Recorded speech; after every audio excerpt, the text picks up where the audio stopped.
Hey guys, how's it going? Michael Troy here. Today we're looking at Koji and Maru, number 2, the delightful little manga from Jason KOCHIS. So much fun, such a great book. Cannot wait to share it with you. Subscribe to my channel if you haven't already. Please hit like and let's get right into it. I was so happy to get the mail yesterday. You know, sometimes things come to you when you don't know you need them.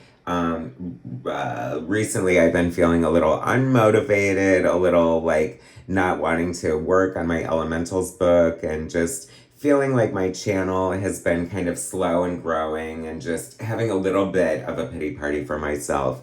And then in the mail is this big box from Jason KOCHIS, whom I reviewed the first issue of Koji and Maru on my channel.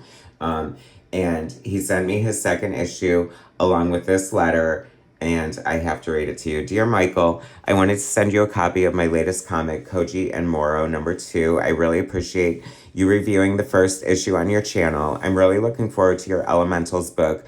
I recently acquired the enclosed issues and thought you might be able to review them on the channel leading up to the release of your new book, maybe once a week, like Elementals Wednesday or something like that.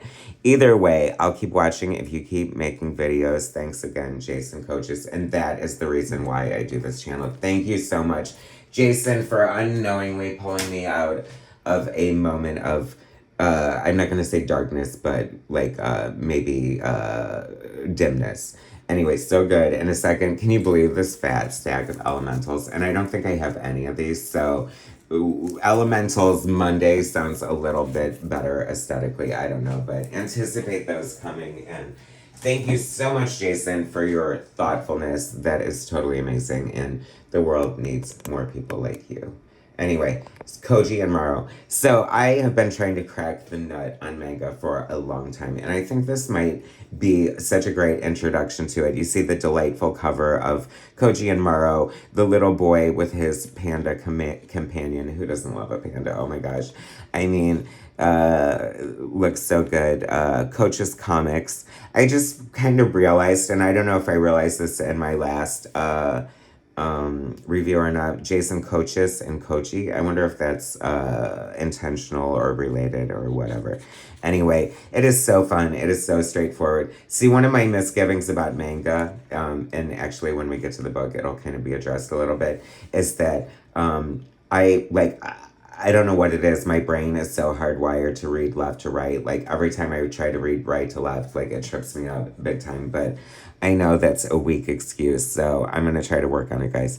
The art is beautiful. It is so simple and elegant. The line is like so concise. And I think a lot of people have the misconception that this is an easy style to pull off. I am here to tell you that it is not, because you only have the line weight as your anchor or your guide here. You know, there's no like hatching or noodling or shadows to hide in. And cartoonists do not get enough credit for what the skill set that they bring.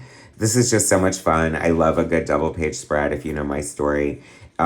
Straightforward, the adventures of this boy and his panda as they navigate childhood and life lessons. They're huge manga fans, and he's on his way to get the latest issue that he cannot wait to get, and that is relatable as well. I love this panda. I think I realized reading this that the animal often serves the purpose of showing humanity, because he's like he's funny here. He's complaining that he's still full from all the candy that they ate, and I just kind of love that. So they're off on this adventure to get this manga, and they run into this seriously scary creature in the alley who turns out just to be a monster that is actually a cute little puppy, and I love that. So their mission in this book is very straightforward: to get the dog back to his owner. And as a child, like, I'm so delighted reading this. I think it is so much fun and cute, and I feel totally invested in the characters. So I can only imagine how a child would feel reading this. I would love this if I were a kid. I know I would. This double page spread is giving me Family Circus vibes. Remember when Billy would like go through the entire neighborhood and they would follow his steps? I love the ambition of something like this. I mean, this takes a lot of skill as an artist here, and I love that this is included. The food mart looks so much fun, and I don't know, there's just little touches of nuance and thoughtfulness throughout. As you can tell from the letter and the package that he sent me, that Jason is just a thoughtful person, so he is also a thoughtful creator.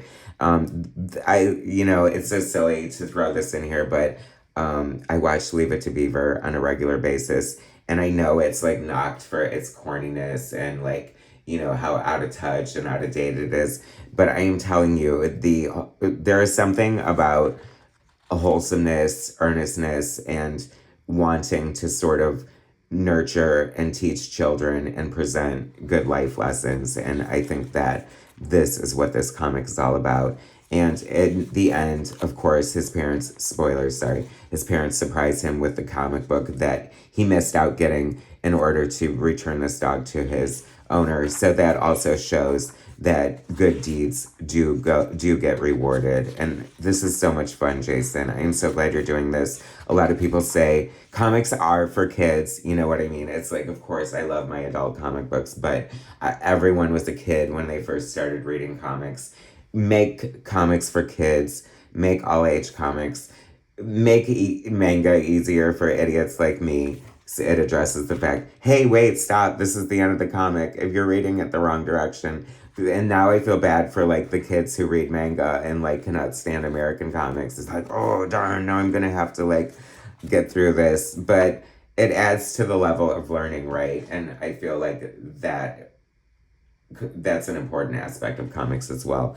I cannot thank you enough for sending this to me, Jason. I put a link to how to get your own copy of Koji and Moro in the description of the video. If you have a love of manga or an interest in getting into it, this is such a good jumping on point. Or if you have a kid in your life and you just don't know what to get them and you want to give them something magical, transportative, it's just something that will transport them to another world and let them enjoy this beautiful art and feel good about doing good deeds and loving animals. I love this so much. Thank you again, Jason. Thanks for watching, guys. Subscribe to my channel if you haven't already. Hit that like button and go out and get Koji and Moro. Thanks, guys.